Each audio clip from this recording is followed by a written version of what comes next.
What's the real reason nobody can destroy the F-16 Viper?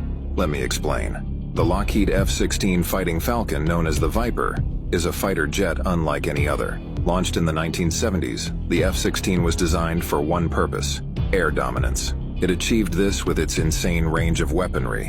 One of its main weapons is the M61 Vulcan rotary cannon, capable of firing a crazy 6,000 rounds per minute. The moment you hear the roar of its cannon, it's already too late. But that's not all. With a maximum speed above Mach 2 and the ability to cover long distances, this fighter can be relied on by any country. The F-16 was even the first purpose-built fighter, capable of pulling 9G maneuvers. What powers this beast is the General Electric afterburning turbofan engine, allowing the F-16 to fly more than 500 miles at a time.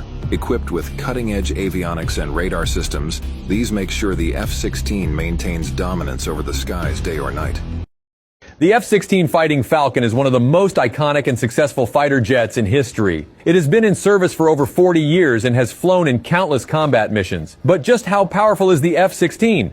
The F-16 is a supersonic fighter jet, which means that it can fly faster than the speed of sound. At its top speed, the F-16 can reach Mach 2.0, which is about 1,534 miles per hour. This makes the F-16 one of the fastest fighter jets in the world. The F-16 is also a very maneuverable fighter jet. It can turn tightly and quickly, making it difficult for other aircraft to hit it. This maneuverability is essential for air-to-air combat where pilots need to be able to outmaneuver their opponents. The F-16 can carry a variety of weapons, including air-to-air missiles, air-to-ground missiles, and bombs. This makes the F-16 a very versatile fighter jet that can be used for a variety of missions. The F-16 has a long and successful combat history. It has been used in numerous conflicts, including the Gulf War, the Iraq War, and the war in Afghanistan. This is the only F-16 pilot to shoot down 6 cruise missiles at once, and it has just happened. Let me explain. During a mass Russian attack on December 13th, Russian forces launched nearly 200 drones and 94 missiles across Ukraine.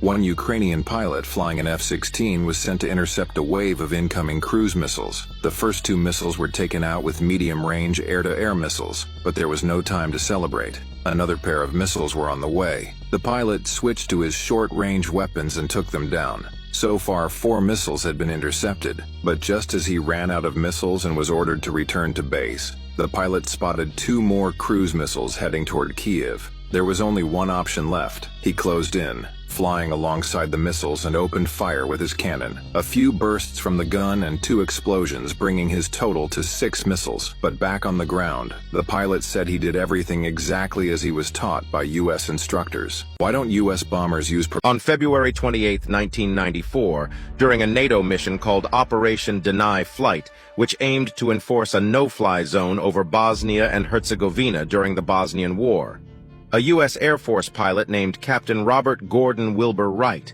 flying an F-16 aircraft as part of the 526th Fighter Squadron based in Aviano, Italy, engaged 6 Serbian J-21 Jastreb fighters that were attacking a factory in response to the threat. 2 U.S. Air Force F-16 quickly took action and engaged the aggressors. Captain Wright's F-16 was able to take down 3 Serbian J-21 fighters within minutes, making it a haddock of kills. He launched an AM-120 AMRAAM missile and 2 AM-9 Sidewinders to accomplish this historic feat. The mission also marked the first instance of a U.S. Air Force pilot achieving a triple kill in a single mission since the Korean War. 9 Russian fighter jets tried to shoot down one of America's most dangerous planes. This American jet had entered Russia's most dangerous airspace. Moscow quickly gave the order to destroy it. Russia's best pilots flew in to attack. They surrounded the American jet. Russian and American missiles were ready to fire. Suddenly, the American pilot flew straight up into the clouds. Then, his voice came through the radio. "Let me show you how Americans fight in seconds." He suddenly appeared behind the Russian leader's plane. 2 Russian jets turned quickly to escape. 3 more flew away when their radar couldn't keep up with the fast American jet. 2 of the jets crashed into each other while trying to avoid him. 3 others lost power when he targeted their systems. 4 buildings lost electricity in just 30 seconds. The last 2 Russian jets tried to fire missiles, but they missed the target, and, scared, they flew away. The American jet stayed in control of the sky. Back at Russian headquarters, the radar screens went black. Their entire defense system had stopped working and paralyzed. They watched helplessly as the American pilot pilot left, showing total power and skill. In 1994, an F-16 pilot did something that today is incredibly rare. He scored 3 air-to-air kills in a single engagement. It was February 28, 1994, and Captain Wright was enforcing a UN no-fly zone during the conflict in the Balkans when 6 Serbian J-21s began attacking a nearby factory. As he and another F-16 engaged the enemy aircraft, it was 6 against 2, but not for long.